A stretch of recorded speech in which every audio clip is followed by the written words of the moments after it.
Good morning, everyone. Happy Friday, and welcome to another episode of Tea and Coffee with Paula and that guy. He's coming Suspense, Jay. Dun, dun, dun. It's Friday. We're 1 week away, 2 weeks away from Friday the 13th. So, yeah, coming up. And a 14th. And Something 14th. special on 14th. Yes, it's your birthday. We're going to party like it's your birthday. We're going to pick After I fly back. We're going to pick you up from the airport on your birthday. But at least you're arriving, early, so we still got a good chunk of the day to spend with you, so that's all right. Expecting to be spoiled because it's after 2 weeks of on the road. Or how about we'll be spoiled because you've been without us as well. My birthday. You're like, hello, you'll be without us. It's true. It's true. But it's my birthday. You're going to party like it's my birthday. Yeah, at least you're arriving on a Saturday, so we got the birthday weekend, which we get too. True. And if you're friends of ours and you're around, let's try and do something. Especially if you're BT, little BT, tall BT, and the older BT. No, they can't. They're not here. They arrive midnight. Well, then we'll do something on Sunday. Yeah, maybe. Wake up. They're on the same. No, they're on a different time zone. Yeah. They're on the one I'm going on. All right. Well, the BTs. Maybe we'll do something later. Yeah, exactly. So I'm without my my hubby and my best friend. I got my kids though, which is always great. Yeah, no, they're pretty cool kids. They are very entertaining. Yeah, they're fun. Very sweet. If you've met them, you know. You know, you know. If you know, you know. If you know, you know. So how's your week? How was your week? All right. It was good. Very busy doing as you know, you were doing a lot of logistical stuff as well for the tour. I'm doing that too. And so, but there's a couple of things to wrap up and then it's kind of done. So I really want to be all done. So by the time you leave, there's nothing pending, everything's all taken care of. So I can kind of get back to life. Joke's on you because we're going to start planning out the 2-week tour for the movie in Alberta, which starts after I get back. And then there's 2, possibly 3 more tours of the Independence Talk after that. Mm-hmm. So March is going to be busy as well. Lots of hotel bookings, lots of events. Yep. Lots of guests because there's going to be what I'm doing is I'm pairing up 2 different people in different areas of the province. So there's going to be at least 3 more. We're doing one starting this week coming up, and we did one before with Bruce and Nadine. But there's going to be at least 3 more of those throughout March. And then we got to get ready for our April event in Red Deer. Yep. Yeah. Looking forward to that. Reached out to the powers that be, waiting for them to get back to me so we can get the ball rolling and lock all of that in and get it done. And I got most of the speakers already confirmed for that one. So it's going to be good. Remember, it's political action. So people that took political action, one reason or another, they'll share their experiences, their motivations, and even their successes and failures. We're expecting Mitch Sylvester to talk about the petition. That's a very large political action that he took. That it is. Yeah. We got Dallas Brody from 1BC going to talk about starting her party and making waves there. We'll have Frances Widowson, that's right, about her advocacy and the political action she's taking. Brad Williams from Saskatchewan Prosperity Project, following the footsteps of Alberta Prosperity Project, and several more. People that have started a party, like Cam Davies, people that started an action group like David Parker. So we've got a good group brewing. It's going to be a good conversation. And if you're curious, how do you do this kind of thing? Why do you do this kind of thing? Successes and failures, we'll have conversations about them. Yeah, no, it's good to hear from life experiences of others, what prompted them to do it and the steps they took, because then you may sometimes see that you think, it's a bit too much work, too overwhelming. But if you hear from others who've gone through it, you'll be like, I could do that. Or I shouldn't do that. Some of the lessons learned, some of the stuff is tough. Like, I don't want a bunch of people starting petitions. We need one. Okay, we got that. Take Back Alberta was a success, and then there was trouble after with Elections Alberta. We'll be learning about different parts of it. But the idea is to motivate people to understand why people like this will take a political action. Yeah. And do this kind of thing. Start something big. Yep, exactly. Or go ahead and join your local library boards, school boards, council. Make a small change where you can. Yep. And So yeah, we got I think 2 more to confirm. Then we got our full slate of 8. It'll be the same format. We'll have that 1-hour Q&A again, the moderated Q&A. That worked out well. Lots of great clips came out of that last one. Yeah. And this is we've got 2 more even after this one that we're planning. So mark your calendars. July 4th. It'll be about citizen journalist. So you'll see a bunch of people that are independent journalists coming on. I've already got a good slate of those ones. And then October 3rd is going to be Get the Vote Out, or Alberta Votes. That'll be right before the referendum itself.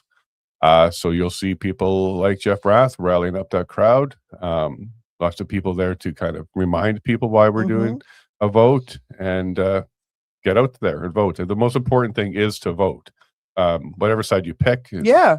But we'd like to see large numbers, and we'll see how that vote ends up. Yeah. But to get the vote out, so that'll be October 3rd. Yeah, and of course we're then anticipating by then we've received the required signatures we need for the referendum. Well, that should be in early May. Yeah, and I'm pretty sure that number is going to be hit. It's just what will that number be? Yeah. And these are all going to be at the Legacy Place in Red Deer. So we've gone ahead and booked it for those 3 dates. And so mark your calendars. Yep. Yeah, we'll keep you more posted on that, on how you can get entry there. But I'm really looking forward to continuing these series that we started. Went over well. People enjoyed them. And I like to have the spectrum of people that will talk about various subjects, but have a main talking point, like fundamental truth or political action. Yep, exactly. And as Berta Proud Dad puts it, he will be there for July 4th. Absolutely. He's one of the people I want there. Lawrence, mark your calendar. It's Independence Day in the U.S., and let's talk about independent media. Yes, he said, nothing worth it is easy. Excellent. Yeah.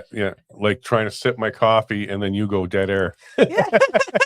Like, come on, teamwork. We got to time our sips between talking. Yeah, and then Nikki, hello all. I will make it more clear than the Clarity Act. Let's go, Alberta. Yes, sorry, I think you're a little bit forward. That way. There you go. Perfect. Yeah, I love watching you. You're poking into the shot. There you go. There we go. But yes, so do mark those dates down. Things are going to be busy. Today we have Dr. Hodkinson and Kathy Flett, the 2 guest speakers for the next series that starts on Monday in Whitecourt and ends in Leduc on the 6th. So it'll be a very busy week as we drive around northwestern Alberta. Yeah, we're not going all the way to the top. We're going up to Grand Prairie, but it will still be a good time. But yeah, just to let you guys know, Monday will be Whitecourt, Tuesday will be Grand Prairie, Wednesday will be Hinton, and then Thursday will be in Breton, and then Friday, Leduc. And all of them are 7 to 9 p.m. for the speeches. So do come nice and early, get yourself a good seat, and hang out. These do fill up. So the last tour filled up pretty good, each event. Even the one that we had to relocate at the last minute, that shooting range was full. Yes. And we were downrange. So where you point to the business end of the firearms, that's where we were taking questions. And the main thing about this isn't so much to try and convince or convert. Yeah. A lot of people are already there. It's to answer the rest of the questions people have. Sure. And that can be answered at this time. Sure. And also to give perspective, because a lot of these are opinions. Remember, there isn't an official source of everything. There is no authority on this subject. We're all talking about things from our perspective. And I got 2 great guests who provide that perspective as well to you. Yes, you do. And they'll be joining us. So they'll be the guests of the half hour. They'll be coming on at 7:30. Yep. And we're fully registered as third-party advertisers when it comes to this petition initiative. So that means that we can provide opinions. We can say, vote no or vote yes. Like, that's where you start getting into advertising. Like, if you take a position on the petition, that's where Elections Alberta watches closely. And we wanted to also make sure that no matter what we were doing during this petition period, we were doing things that Elections Alberta would approve of, because as we'll get into some of our posts coming up, they're watching and they're making things difficult for a lot of the groups involved in this already. And we took the extra step to make sure that we're complying with the financial requirements of Elections Alberta. Yep. Yeah, exactly. Dotting those I's, crossing those T's. And a lot of the other, like we have a canvasser here in our chat, and she says, I received my documents, running around tomorrow to get my signature. Excellent, excellent. And if you want to do an event, we're going to get into the right way to do that. Yes. Because there is a wrong way. There's several wrong ways to do it. Yes. There's only one right way to get it done. Yes. So, and we've gone through lots of the process. We're working closely with other organizations to do this stuff right, because the last thing we want is a petition to generate large fines and call into question anything. Because it does appear the institution isn't supportive of this at all.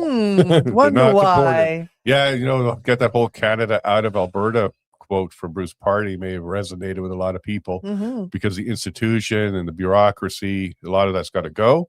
And they're the ones that are currently sitting in those seats. So I don't think they're very favorable right now. Yeah, I'm in full agreement with Bruce. I think we definitely do need to break the template. We can't say that, we want to be out of Canada, but we want to maintain or keep the same things that's been going on. No, this is our opportunity to break the mold, to create a new template, to learn from our mistakes from years and decades, make that change for a better Alberta. Some would even say centuries. Yeah. There's some old institutions, exactly. And we should really start with something nice and fresh. Yep. Like a new baby. Yes. No monarchy, new baby. Not my king. Exactly. Not my king. Not my king. We don't vote for them. We don't have a head of state like that. But things are definitely interesting out there. My feed is just full of support from the U.S. A lot of people talking about it. Even mainstream media having to pick it up now. They're still trying to twist it, and they're still using a separatist term instead of sovereignist. But it's just full. It seems to be trending everywhere now. I really think we've turned that one little corner in the road where it's now no longer fringe, and people have woken up to that. Yeah, no, it's exciting times. I'm looking forward to it and proud to be a part of it too. Excellent. So let's go ahead and take your British accent and do the news. Will you create an Alberta accent? No. Don't change. I like you. I like your accent. Although you prefer when I change certain words, which is fine because the words are different. Yeah, you can't change us. Don't come with that attitude. No. We'll listen to your accent and we'll giggle at smile and nod. Right, yes. But it's not a boot; it's a trunk. It's not oregano. It's oregano, not organo. No, look, that's an accent that I can recognize using a different word. So I no longer say boot; I'll say trunk. I don't say bonnet; I say hood. But no, it's an accent. Then it'll be like, oregano to oregano. Or schedule. I've never said schedule. Sorry, I've never said schedule. Never said it. Said it now. Well, I've corrected, but I never say. I know because I said the wrong word. But no, I do say schedule. But I know, it's the English way, the British way to say schedule. It was always weird when I first heard it. I'm like, what? Schedule. Clear your throat. Something's wrong. So there we go. We had Dan Hartman and Dean Rainey on yesterday. We've also Dean and I went on the Political Orphans, and we're going to be on other shows coming up over the next week or so as we get the information out there about the tour happening in Ontario and the release of the movie. It was a great conversation with Nico and Rob yesterday, because Rob's a lefty, but he's willing to listen and poke and ask questions. And he was kind of taken aback at some of the information that we were able to provide, like the Pfizer defense, how they positioned themselves against the government of Canada, blaming the government of Canada for everything. But they're not saying, no, our product doesn't kill. They're saying, we told them. Yeah, we did not. We were the ones that said safe, effective. It was the governments that were doing that. Correct. And that's Pfizer's position. So the documentary touches on the lawsuit. It touches on the autopsy. It touches on medical, including one of the doctors who examined the autopsy, Dr. McCullough. So it's very, very informative, and it's not speculation. It's not propaganda, and it's not a narrative. This is one thing we worked really hard on making sure we didn't do. Yeah. And as Dean said in the interview yesterday, he knew that he was working with the right guy when we were talking about a different subject matter, and he wanted to tell that story. And then he asked me how to do that. And my question to him was, well, do you want to tell a story or the truth? Because the truth is very different than the narrative that's out there. So that's what we did on this one too. And if you want to go ahead, buy tickets. Yeah, supportsean.ca. Go ahead and do that. They're selling in Ontario. And if you're in Alberta, we'll be releasing dates. Second half. The dates will be in the second half of February. So stay tuned as we're working on that next, as we wrap up all the locations and the logistics for these two tours. There'll be another one coming. And I'll be starting from the south end of Alberta, I think. So starting to like Lethbridge, Calgary, Red Deer, Cochrane, those areas, Medicine Hat, those areas will be the first week. Mhm. And then we'll make our way more north to Edmonton, Grand Prairie, of course, Drayton Valley, probably all the way to the Lloydminster to bring it to as many people as we can across this Yeah. great province. And we're also working with 2 theater chains, see if we can have it shown there for a couple weeks. So you'll have a lot more opportunity to just Mhm. walk into your local theater and check it out. So Nico again had us on, but this was before that when I was on talking about Alberta independence. This went very well for them. Nico and Rob, they do a lot of TikTok and Instagram, those kind of things. Is it Instagram? Yeah, it's the other ones. Yeah. Yeah. And they do well there with these little clips. But we're talking about the end of Canada. Is Carney the last prime minister? And frankly, yeah, I think he's the last prime minister of Canada as we know it, Sure. whether it's Quebec, Alberta, Saskatchewan, Northern BC, others. This province is probably going to take the lead on that one. But Canada, as we know it, is coming to an end. And we're not the crystal ball ones on this one. Even Preston Manning came out before the election and said, election of Carney will be the end of Canada. Yeah. Congratulations. Yeah. So Marty here is posing a question about the Conservative Convention. There's a lot of us who are conservative and we do reporting and journalism. Some of us are even accredited, like myself and others. And his question here was, "Hey, were you guys invited? did you get a pass? Were you able to get in as media?"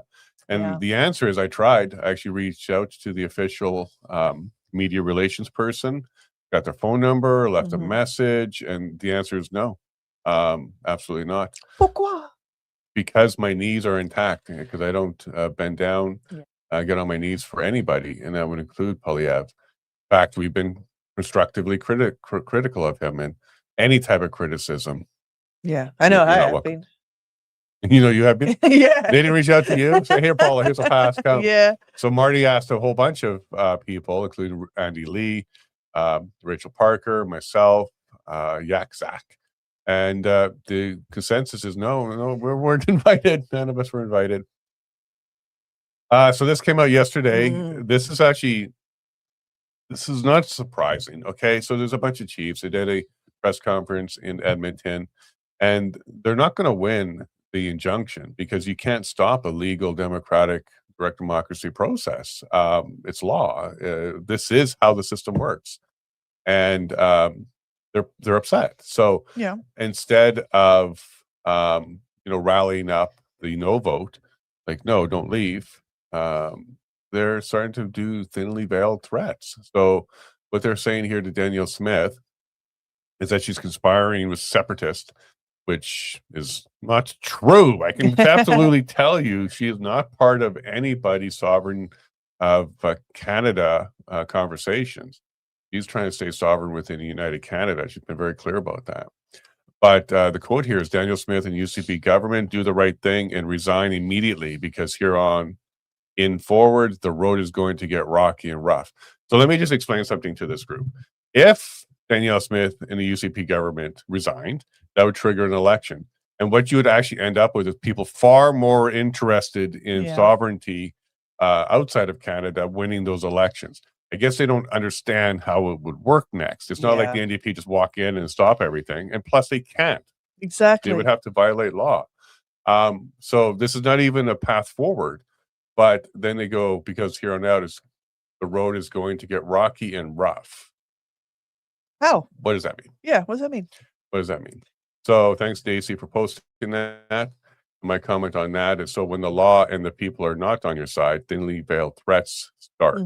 Because if they were confident they would come back as a strong no, why do this? Yeah, and again, rally the no vote, be productive in that sense. I think what's going on here, because we've seen the numbers ourselves, First Nation people, Indigenous people, Natives, all of them are for self-determination. It's the chiefs, it's the institutions that are fighting this hard. We've spoken to quite a few people who have made that. Even some viewer, self-determination's been a struggle for many people for over 100 years. And being under the Indian Act and other regulations and treaties even has been holding back, suppressing and demonizing and even demoralizing large portions of our population. Mm-hmm. And that time is coming to an end with this Yeah. referendum and the sovereignty, because everybody should have self-determination, not just selected groups. Yep. So I think that's what they're really reacting to. They've spoken to people and they're getting the answers, and they don't like the numbers they're seeing. That's why this comes out. That's why the NDP are trying to do a pledge. The pledge can't stop anything, but they know it's coming. They know the support. They're seeing the lines. And I guarantee you, within their communities, they know the numbers are strong too for a yes. Because of course it is. They want self-determination like the rest of us. One rule of law for everybody. This is what we're headed towards. So when you see them doing this, they can't use the courts and they can't convince you with persuasion. They start to do the threats. So when a lot of people are not inside, thinly veiled threats start, everyone will get a vote. Everyone. All right. And then another one. Polling Canada was pretending for a long time to be just a polling account and just asking questions. But we've always seen the results were skewed. They would have 1,000 people contribute to the poll. Who knows how that 1,000 happens? But they were always off, like way off. Now we see their bias right there, front and center. We have to do something about these separatists. And they're pointing to Jeffrey Rath, who was in the Financial Times, talking to the Trump administration for the third time. And even the Financial Times says a meeting with fringe separatists. You're not fringe. Stop. Thank you, Trudeau, for calling us. As a rift deepens between Washington and Ottawa. The Financial Times, you've exposed yourself to. Any group that uses the term separatist instead of sovereignist, they're showing their bias. And Polling Canada is doing exactly that. But the post of, we have got to do something about these separatists. Like what there, buddy? Yeah. You're going to do a poll? Like what? How about providing reasons to say, I say, your ignorance and innuendo is so beta. Like instead of saying, stay, here's the reasons to stay. For sure. This is why you should stay. Here's what we're going to do to help you stay. We're going to try and persuade you to stay.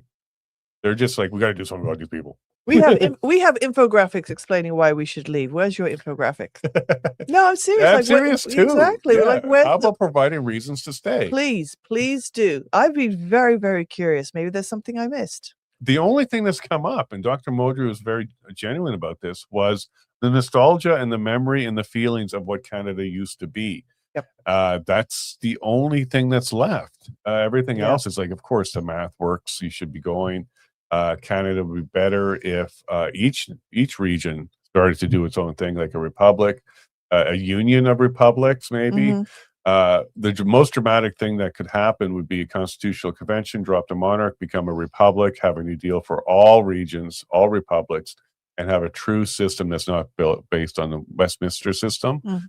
And then maybe we can have another conversation. Proper representation, like maybe.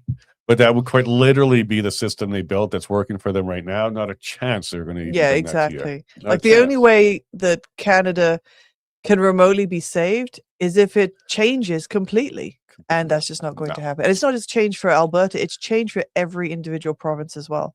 Now, Premier Eby of BC, he's doing the rhetoric too. He's coming out saying this crazy stuff as well. Yeah. Oh, it looks like it was deleted. There we go. He says Albertans who want independence from Canada are not real Albertans. Says the guy from BC. Born in Ontario, moved to BC, has probably just flown over Alberta. Oh my goodness. So my post here, thanks to Keith Wilson pointing it out, like, no, this is a Supreme Court process. Sit back, relax, enjoy the ride. Typical, a non-Albertan telling Albertans who they are. People like Eby are making it far easier for the movable middle to decide where they stand. They are standing with independence. The sad part is now, all of a sudden, they have an opinion, and that opinion is to attack good people. This kind of abuse is why Alberta is on the fast track to leaving Canada. Get no respect. Get no respect. It's kind of silly. They haven't even tried to turn on the charm. There was one post that said something along the lines like, well, maybe or at least they're going to start to try and keep you guys or something like that. I'm saying, that's the sad part. They're not. They're not. No bouquet of flowers, no box of chocolates, nothing. Yeah. More abuse, reminding everybody, well, we know where you stand. Dean Dan posted this. Oh, it's lovely how things just pop up right when you need it, especially when they're going through a lawsuit with Pfizer. But the former director of the CDC in the U.S., Dr. Robert Redfield, has come out and flat out said they should not have vaccinated children. It was a mistake to do that. Did not have vaccinated children. It was a mistake to do that. Yeah. You think? Some of us who've been saying that since the very beginning. Dan lost his son Sean. You're all aware of that one. And no, you definitely should not have. And Canada was one of the first countries to drop it down to 12 without parental consent to go ahead and get it. And we saw some of the damage from that for sure. Now it's down to 6 months old. No. Yep. Now, of course, this isn't in the documentary because this just came out. Yeah. But stuff like this is in there because people are learning pretty quick. Young men, young boys, heart, myocarditis, triggered by adrenaline on the sports field while sleeping. These were all ways that we lost people. So that's definitely in the documentary. So thanks, Dan, for sharing that out. Danielle Smith, I had to double check to make sure this was her account because I was like, is this a parody? But no, it is her. We follow each other. There we go. But she's posting here, just interviewed Gerald, whatever, Lucy Shin. I have no idea. From the Frontier Center about redrawing Alberta's Saskatchewan's border to correct a historic wrong and give us access to deep water ports at Prince Rupert and Churchill. What say you, BC and Manitoba? Like at first I thought it was parody, but no, it's her. So here's the redrawing. It's about central Alberta all the way to the coast. Yeah. From north all the way to the coast, except for that part that's Alaska. But we get Prince Rupert. The Saskatchewan northern part all the way to Hudson Bay. I like those lines a lot. So here's what I said to that one. These would make wonderful borders for the new nations of Alberta and Saskatchewan. That part of BC is very receptive to separating from the lower mainland, doing their own thing. There's the BC Prosperity Project started up, and I would love to see these kind of lines in the future. It won't happen overnight. It won't happen with a referendum that's coming up. But I don't know, 10 years from now, maybe these are what they look like. And we'd be fine with that for sure. A lot of good people in those regions, in those borders. And I'd love to see Saskatchewan be a nation as well. And go ahead, get yourself to that Hudson Bay. I mean, they have an extra step than us because they don't even have it's set up in place.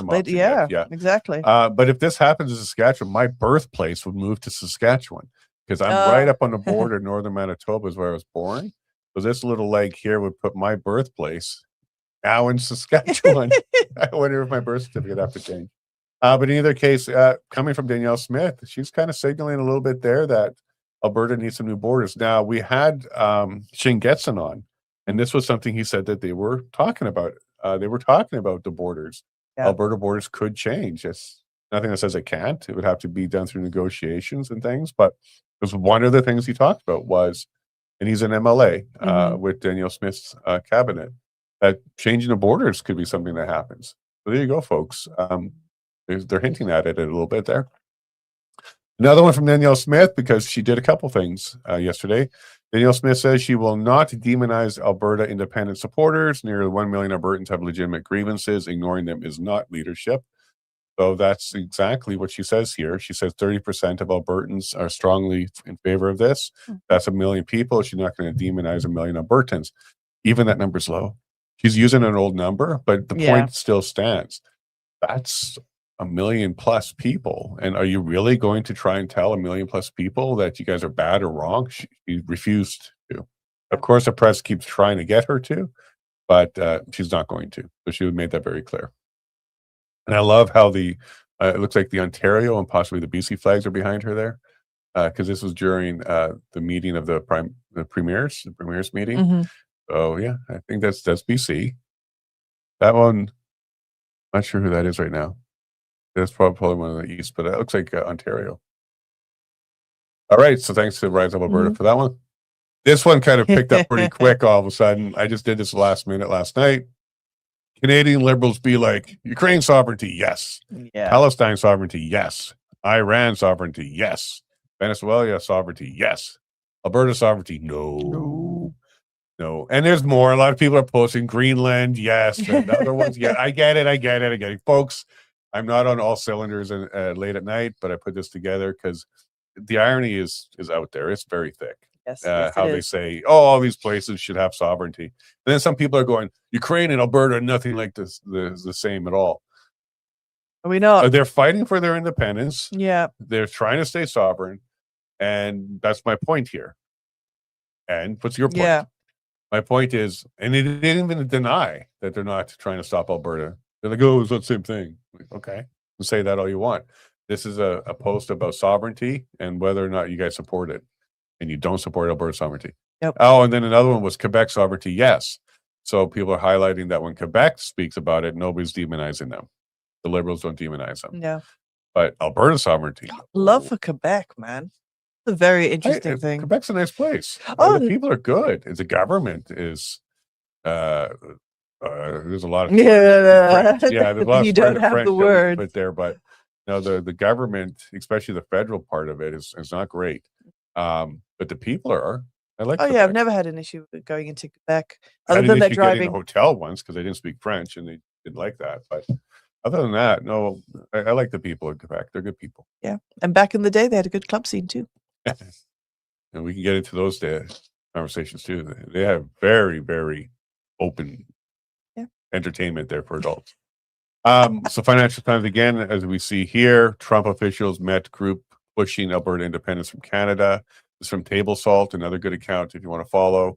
The new Financial Times is reporting that Alberta separatists, there's that word again, have met with Trump official 3 times and are seeking a $500 billion credit facility from U.S. Treasury to help bankroll the province if an independence referendum, yet to be called, is passed.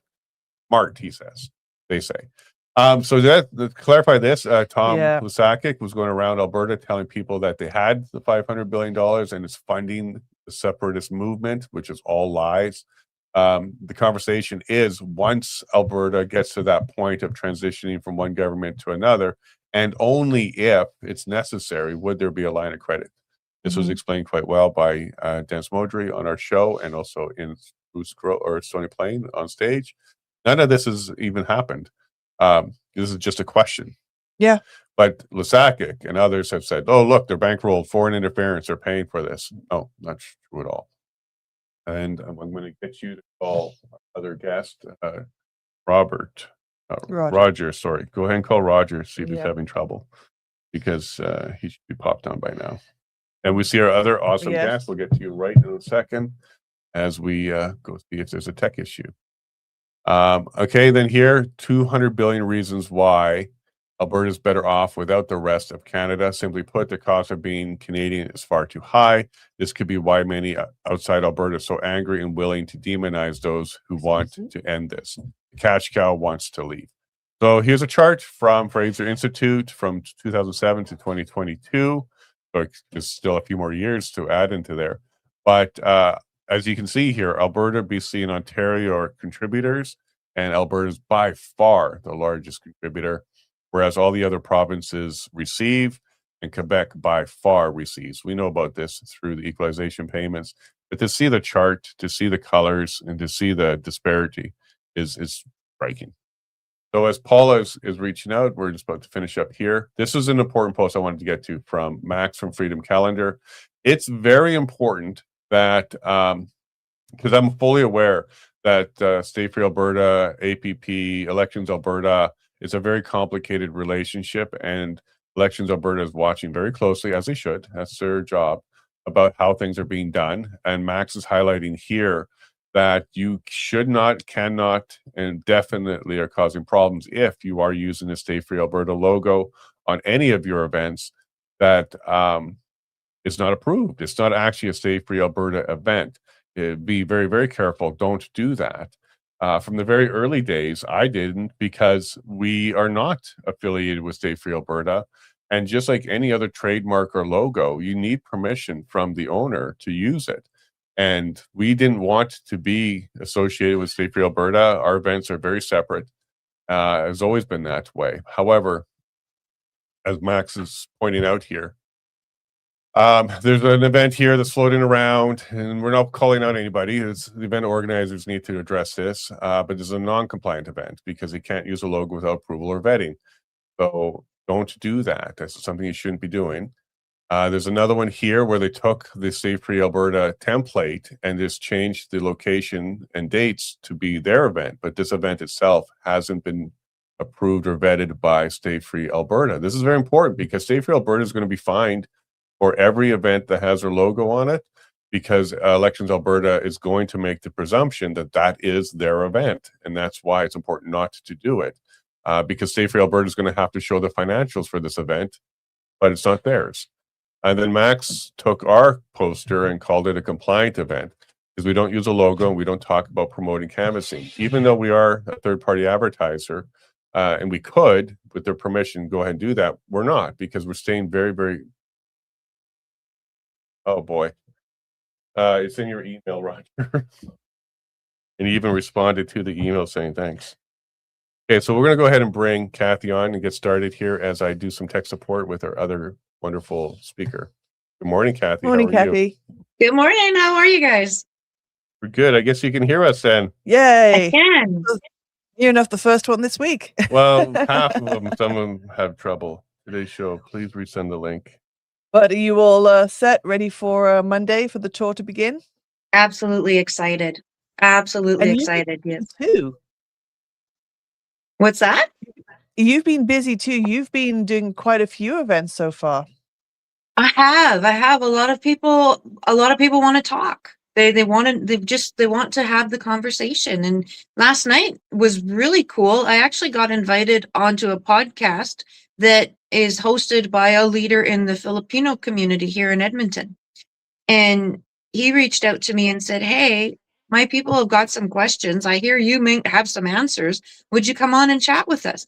And so that's exactly what I did. And it was awesome. It was a real honor to be able to do that and to just share what I know with them and help them know, because we all get a vote. And I think it's important that we make sure all of us go into that very, very educated. And what are you finding? Are the questions similar in all these meetings you're having, or there's some new ones coming up as people are getting more information? Fairly similar. What it's transitioning to now is more the process. How does this work? So once we go and we sign the petition, then what?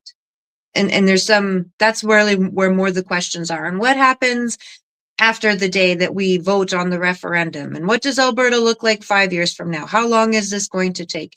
So yeah, it's moving more from what about my CPP to, okay, this is real. What's this going to look like after when we get to the other side of it?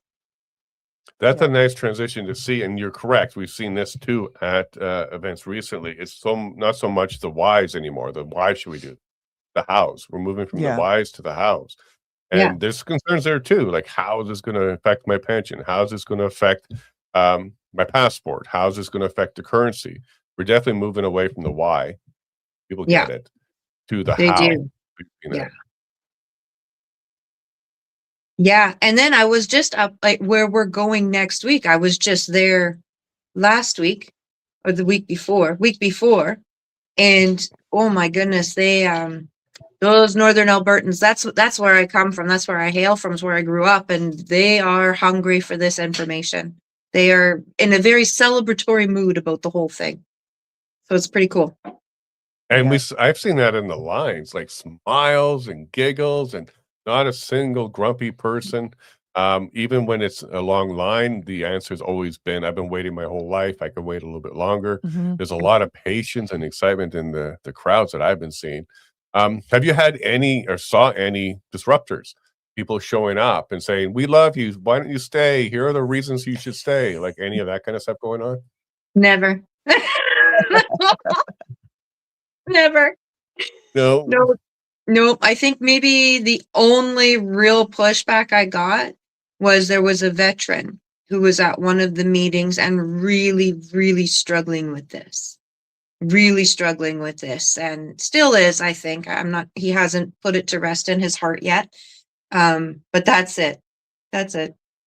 What was his issue that he shared? Like, what was the main struggles that he had? I think he didn't really get into it a lot in front of a great big crowd, but if I could surmise maybe where it was coming from, it was that he took his oath to the country and the Queen, and that meant a lot to him. Even though the country is not the same one, he's well retired, he's well up in years, and so the country that he fought for is not the country we have today, and I don't think he's really reconciled that. So that was the first thing, and then the second thing was, will our vets who live in Alberta still be looked after we become the Republic of Alberta? And it was actually somebody else that asked that question for him. I think they knew this guy and seemed to be able to connect the dots better than what I was able to when we were chatting. And I said, well, yeah, of course we're going to. It just didn't even occur to me that we wouldn't do that. And I said, furthermore, our answer to your problems isn't made either. So yes, we will be looking after our veterans without any trouble or any hesitation. Yeah, and one of this, you were at the Big Four, or at the Big Four event where there was a vet on stage, and he was talking about it. And one of the things he highlighted was he fought for freedom, and that's where he was putting his line in the sand. It was like, yeah, okay, I was with the country, but I was fighting for the freedom, especially for the future generation, so that they can have a free world and a free country. And he doesn't see a free country anymore. He sees under this current Canadian system, we're not free. We got Bill 9 coming. We got Bill 8. We got Bill 2. We got about 14 or 18. Like, name a number, and that bill is bad for us now.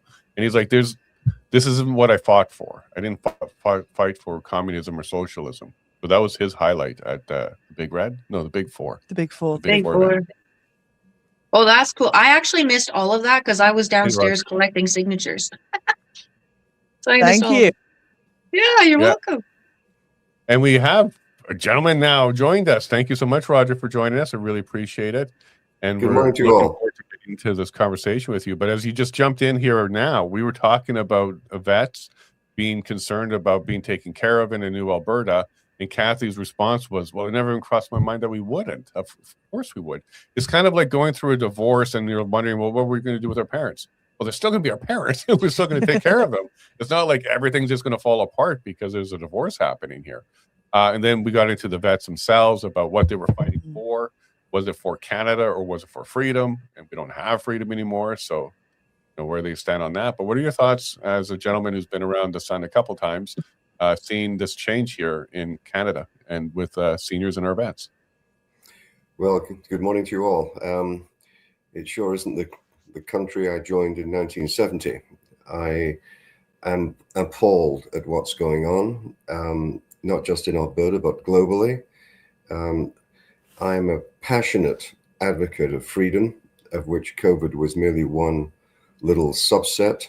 I'll be talking on the tour up north about what I call the three hoaxes that are dominating life at the present time and will for some time, namely COVID and its aftermath, which ain't over, the reality of climate change, so-called, and its consequences, and finally the biggest hoax of all, the Ponzi scheme of government.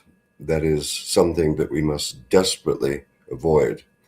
So I'm in there with both feet, fighting for freedom, and it's an honor to be involved.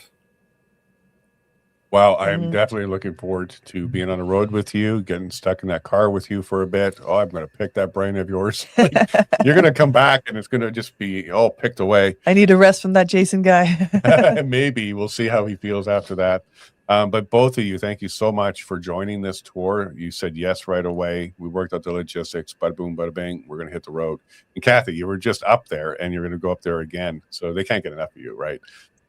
When we do this tour, so we'll go to Kathy first. What are you looking for in this tour? Are you looking to see new questions, new people, just experience it? What are you looking for in this tour? It would be nice to see some more people, some new people in the crowds. One of the really cool moments from the last time that I was up is we always ask the question, how many of you are here for the first time at a political event ever in your lives? And a clear majority of hands went up every meeting. So we're not just preaching to the choir anymore. We're getting the folks who are curious to know a little bit more. And there was one lady that came up to me, it was in Edson actually, after I had spoken, then Mitch Sylvester spoke, and she said, Kathy, I get it now. And this poor girl, she had tears in her eyes. And I said, get what? And she says, I came here absolutely against all of this. I wanted no part of it, but I had to know what you guys were thinking. How could you even want to do this? And she says, after your presentation, I get it now, and I'm going to go sign that petition. Those are the people I want. Like, come and just listen to us. If you don't agree with where we're at or what we're saying, just come hear us out. Give us an opportunity to be heard. And if you still don't agree, that's okay. That's completely fine. We're still neighbors. We're still friends. Nothing. Let's go for coffee. Nothing changes in that regard. But just come and hear us out, and let us hear you out. Maybe there's something we're missing. So I'm hoping that there's more of that happens this time around. But yeah. Me too, because there's no reason to preach to the choir. But I do hope many of the people are bringing their friends, bringing their family, bringing the naysayers, because I've seen that happen several times.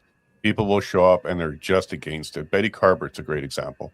She said, there's no way I want Canada to be separated. I want Alberta to stay. I like the way everything is. You went, and this is all before the signature period. She went down to an APP event, and then she came out saying, yeah, I'm for it now. I get it. Because when it's shown to you, like, here's the grievances, here's why there's trouble, and here's how we tried to fix it, and here's the responses we've been seeing over the last 40 years to the camps. Pretty hard to say, yeah, you're not in an abusive relationship and you should get out. Pretty hard. Roger, as we do this tour, same question to you. One of the things I found so lovely about you is you showed up to several of our other tour, and you sat in the audience and had a listen. And then you came up to me and said, hey, if there's anything I can do to help, I'll be happy to assist. And I thought in my head, bada boom, we're going to talk to him in a little bit about doing a tour, and you're coming on. So thank you very much for reaching out and offering that. And what are you looking forward to on this tour, other than spending hours with me in the car? Well, I'm going to try and avoid my big mouth getting me into trouble, which will be challenging.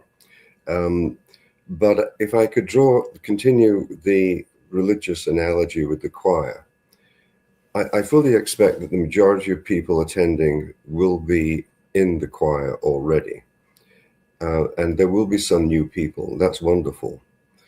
But to continue the religious analogy, Christianity did not spread as it has and did because of Jesus. It spread because of the disciples. There have to be people out there with the sound bites, with the messages that will be very brief, in order to hopefully convince other people to be of the same mindset.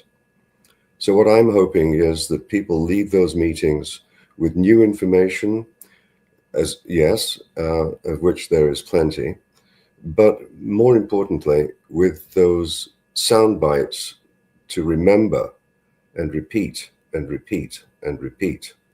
That is how the message is going to spread.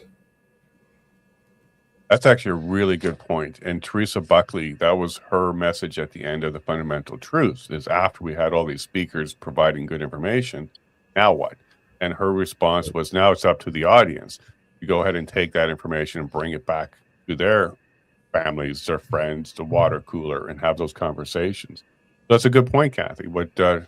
Hodkinson is mentioning here is, let's equip people with the information as well, so they become messengers and provide it. Persuading is one thing. It's actually a pretty easy argument to persuade people about it. But giving them the ability to talk to others who are not quite there yet, it would be great to take away from the tours. And sorry, could I say, I'd like to acquaint people with the difference between polls and voting. The numbers that we're seeing so far are very encouraging in that we'll succeed. But do not be discouraged by numbers that are less than 50%, because a poll is something that happens when you get a telephone call and you have to answer a question. You're sitting at home very comfortably. A vote, on the other hand, means you've got to get out there in your car and go somewhere. There needs to be a determination to participate. And in my opinion, the people that are more interested in freedom than status quo will be the ones that have the energy and determination to turn out. And that's a good point too. And when you're taking a poll, the person on the other line, or even the robot, if it's a robocall, you don't feel like you have the privacy too. So you might just agree with the media because you don't want to be singled out. Like, hey, they know my phone number. If I say yes here, maybe bad things will happen. But when you get to the ballot box and you're alone and you've got that pencil or the pen and you got that ballot in front of you, you get to make your decision. And we saw the Trump effect. A lot of people said, polls were for Hillary. It was like 98%. They had it on the tower in New York that she's going to win. And then a lot of people are going to show up and actually vote their conscience in private. And I think you're correct. The polls don't really reflect that. So Kathy, as we move into that part of the conversation, what are your thoughts? Like when we go to these events and you see nothing but people that are supportive, a couple people that want more information, how does that, how do you rectify that in your mind about what the polls are saying, like 30% or 35% support? Well, I think we're seeing the silent majority come out. And I think, honestly, we've got to thank the mandates for that in a way, right? We were very much silenced. And the last time I really began to see the changeover in those of us who are kind of like the live, let live camp, if you will, begin to speak up. When Kenny did his first tour, his what did he call it? Can't remember. Anyways, when he went all over the province and decided that he was going to listen to Albertans and then didn't. The Fair Deal panel, yeah. When I went to one of those, and it was a lot of screeching and hollering and, oh my gosh, the world's going to end if you do any of these things that the conservative government wants to do. And the conservative side of it didn't really speak up. And then the mandates happened and we didn't speak up. This time, we're not making that same mistake. And that's what I'm seeing in these meetings, is that the courage is there, the emboldenment is there to get out and say, no, you know what, I don't agree with what's going on. I don't like what's going on. I want to be heard. I'm going to be heard. And I often will end my talks saying, you get a vote. Everybody gets a vote on this. It doesn't matter who you are, where you live, so long as you're a Canadian citizen and you're over the age of 18 and you have the legal ability to go and check that box, whichever box it is going to be, you can do that. But you've got to get off the couch and go. This is not the day to stay home. This is not the time to put that responsibility, that civic responsibility aside. I don't care who's playing hockey. I don't care if it's your kid playing hockey. I don't care if you have to work 12 hours that day. I don't care. I don't care what your excuses are. This is the one that matters. If you've never voted before in your life, this is an excellent opportunity to get out there and practice this ability, this civic duty to go and vote. And if you see that your neighbor hasn't gone out to do this, you pick them up, you go, and then go for a beer after and celebrate. Because this is huge. This is huge. And I'm seeing also a bit of an awakening there where a lot of Albertans are going, oh yeah, I guess it is kind of important to vote. It is. It is. It's our only way to have a voice. So I'm hoping to be able to share that message a bit more as we go around again and just drive it home.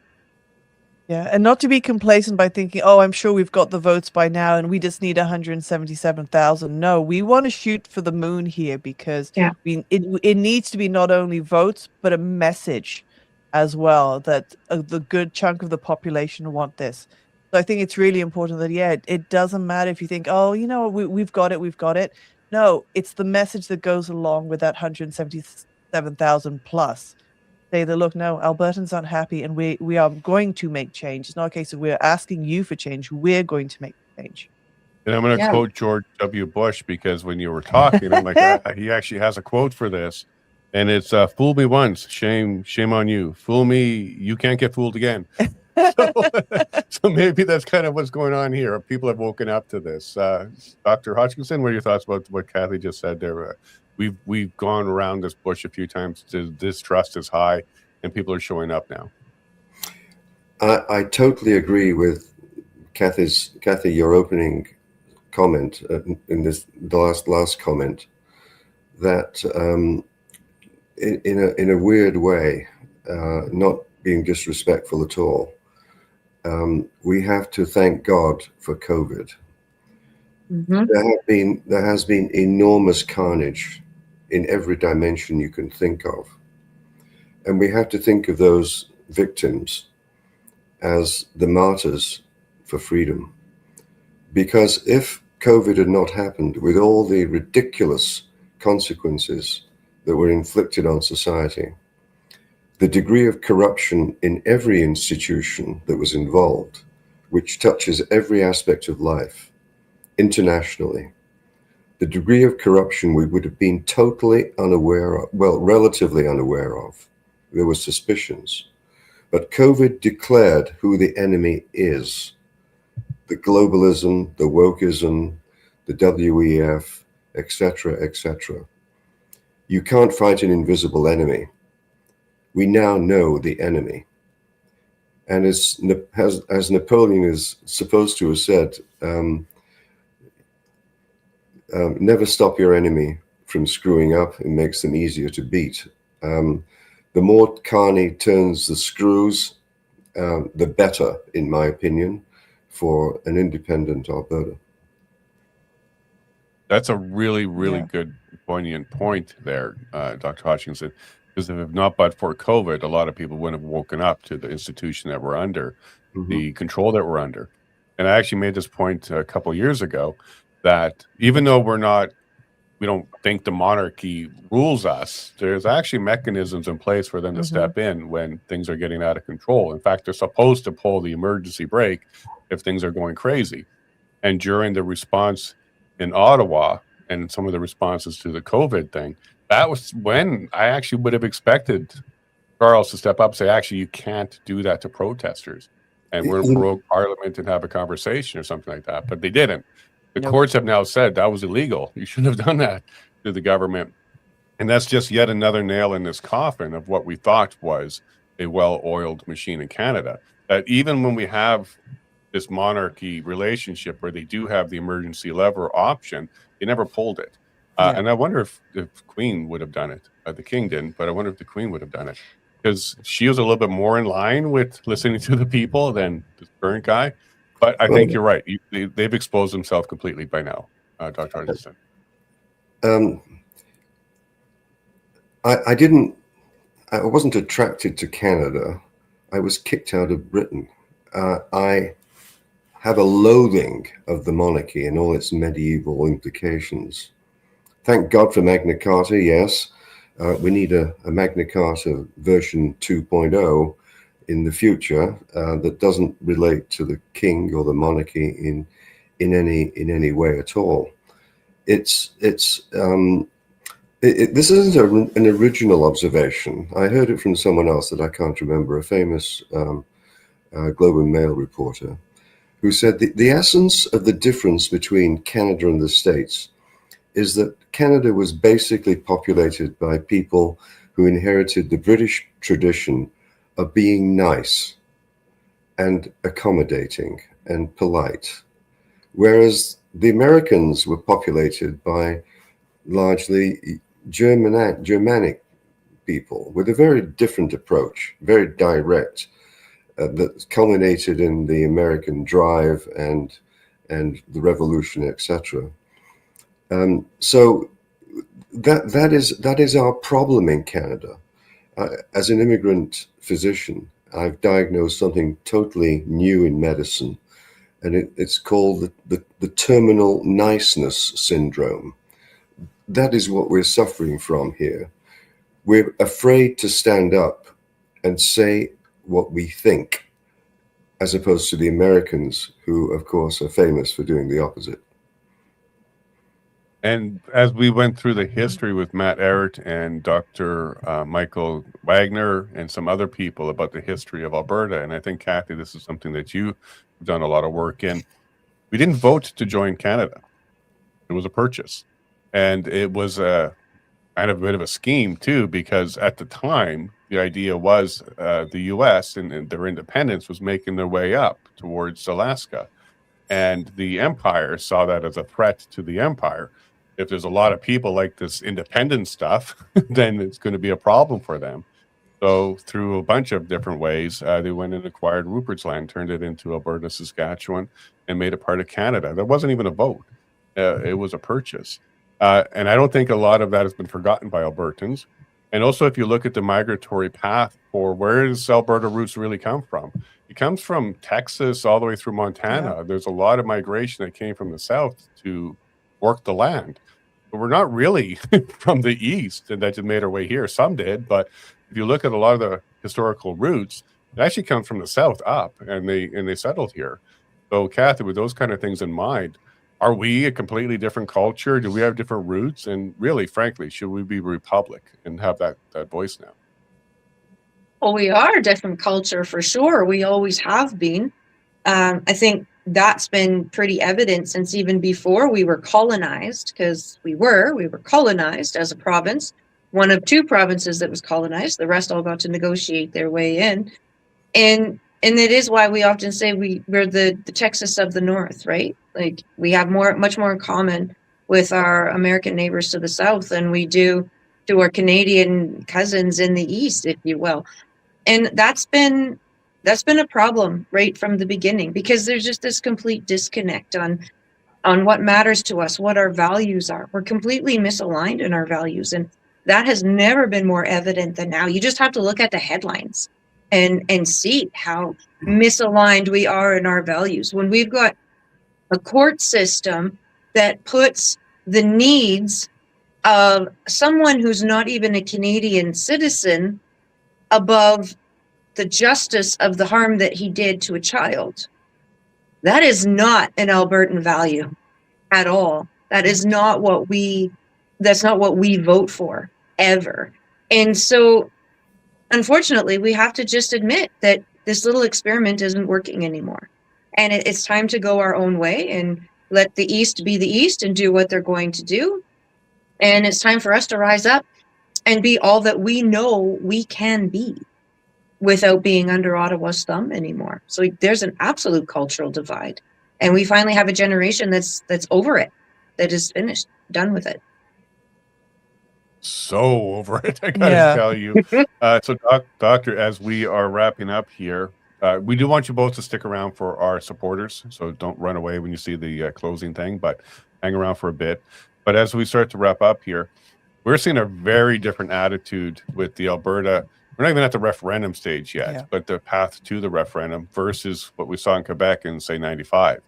When 95 was happening, they were having a referendum. It was, we love you, Quebec. Please stay. Don't go. We'll make it work. It was kind of like a rough relationship, and then the charm came on.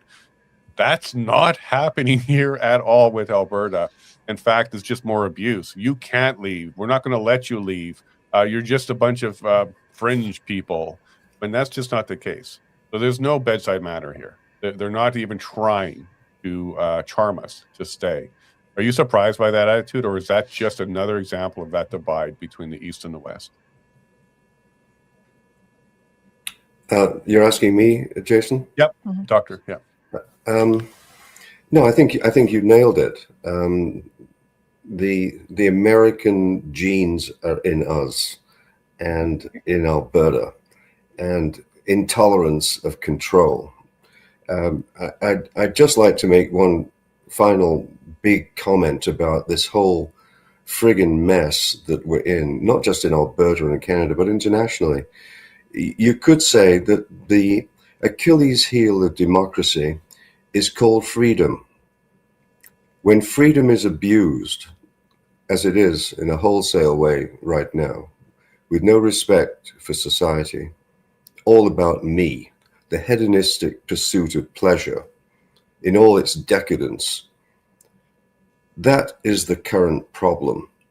We are being eaten alive by the academics in universities who taught the teachers, who went out to the schools to give the students another dose of the whole concept that they're pushing. We're being eaten alive by democracy itself. The freedoms that we've been giving people have been abused. That's not to say we need to control people at all, but there needs to be a total redesign of how we live.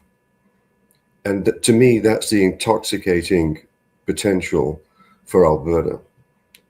It's to be a beacon for the rest of the world. If we can pull it off, we can make meaningful change as to how democracy is practiced internationally. And to me, it goes way beyond the success of Alberta. Give me the goosebumps there, because it's similar to some of the things Bruce Pardy was saying. Was Alberta is at a position in history where if you do it right, you can become a beacon for not just fixing Canada and what's going on here, but the entire Western society. Kathy, what are your thoughts about that as we close up the public portion? I think what Dr. Rogers said is absolutely right. We've always been trailblazers. Right from the beginning, we have been trailblazers, and we again have the opportunity to blaze a trail of freedom for now any other province that wants to take it as well. Nobody has done this before. Nobody has challenged the Clarity Act to see just how strong it is. Nobody has challenged the rest of the country to see just how much resolve they have versus Albertans in all of this.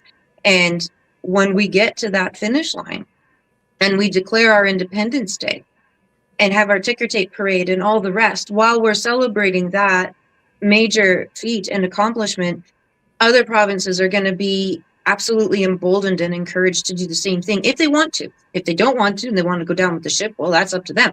But the ones that do will be able to. And that gives me great hope right there, because there are so many good Canadians across the country that don't deserve what's coming to them. They don't deserve what's coming all of our way if we don't do something now. And so the fact that Albertans have just enough chutzpah in our veins to get out there and make this work is very exciting. And I think the rest of the country is obviously watching us with bated breath and challenging us and calling us names and doing all of those other things to try and beat us down, and it's not working. And it'll be a great example for other provinces that say, you know what, we're done too. We're out of here. And it's going to be a great day. It's going to be good to be able to help them too. Yeah, yesterday was the, what is it now, 5-year anniversary since the trucks rolled into Ottawa to start the convoy protest. That was yesterday, was 5-year anniversary. Middle of winter, not a problem with the cold. And here we are seeing it again in Grand Prairie, -20 lineups outside to go ahead and sign. So not even the cold is going to hold anybody back here in Alberta. I guess they underestimated us, what we were willing to do to fight for freedom. And the biggest difference, I think, between Quebec and Alberta, the two movements there, was one was about a culture that they wanted to maintain. The other one is freedom that they want to restore. And I think that freedom message is a lot louder. And I think a lot of people are starting to pay attention to that one now. Jason, yeah, go ahead. Jason, you nailed it. Those brave truckers started this movement that morphed internationally and is now coming back full circle. It's absolutely incredible to me that something that started on the tarmac at Atchison, I was there, something that started on the tarmac at Atchison with truckers, not doctors, not lawyers, not politicians, not religious leaders, truckers put their standard in the ground and said no, very, very clearly. That was riveting internationally, and it started the whole, in my opinion, it was the impetus for the entire freedom movement internationally that took ground in all kinds of countries. We got Tommy Robinson, we got a movement to the right in many countries around the world. So how wonderful it will be to think not only we are a beacon for the rest of the world, But it started here.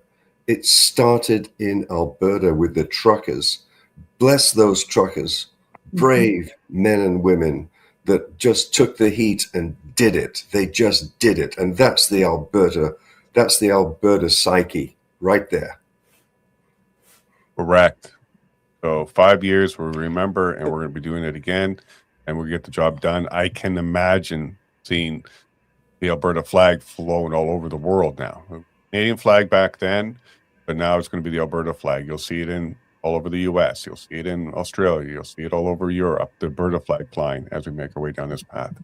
So hang on, both of you. We're going to have a couple more questions and a little bit longer conversation with you as we wrap up with the public portion here. So thank you very much for joining the tour. We start on Monday, and I'll provide those details in a second. Hang on for a second. Oh, wow. We are lucky. And Alberta come out to this. Here we go. So February 2nd in White Court. All of these are going to start at 7. We'll wrap up around 9. February 3rd in Grand Prairie. February 4th in Hinton. February 5th in Breton. And February 6th in Leduc. You're going to see Dr. Roger Hodkinson, Kathy Flett, and myself as we continue to provide information just like you heard now, get into a little bit more deep with the speeches and answer your questions from our perspective. And really hope you turn up for those. They're free. They're free events, so do come. Bring somebody who's a naysayer. Bring your friends. Bring your family. All ages as well. Thanks to Dr. Hodgkinson. It will be all ages this time around. We'll make sure we're good there. But yeah, and bring your questions. There's nothing that we're afraid of addressing. And if we don't have the answer, we'll say so. We're not going to make anything up. One of the best things to do is be very, very honest. So I hope you can make it out to that. And then make sure you like and subscribe and you ring that little bell. Help us get out there. That helps a lot. We don't do sponsors. But if you want to become a member and support us, you can do that by going to levineshow.com. Click on the Become a Member. And then if you want to support us, you can do that as well. That is how we do this. So I really appreciate everybody that helps us out on that level. And on that note, we're going to go say hi to our supporters. But public, share this out. Have yourself a wonderful weekend. Yeah. And I hope to see a lot of you in White Court, Grand Prairie, Hinton, Breton, and Leduc. Yeah. Everyone have a great weekend. Bye for me. Love you all very much. God bless.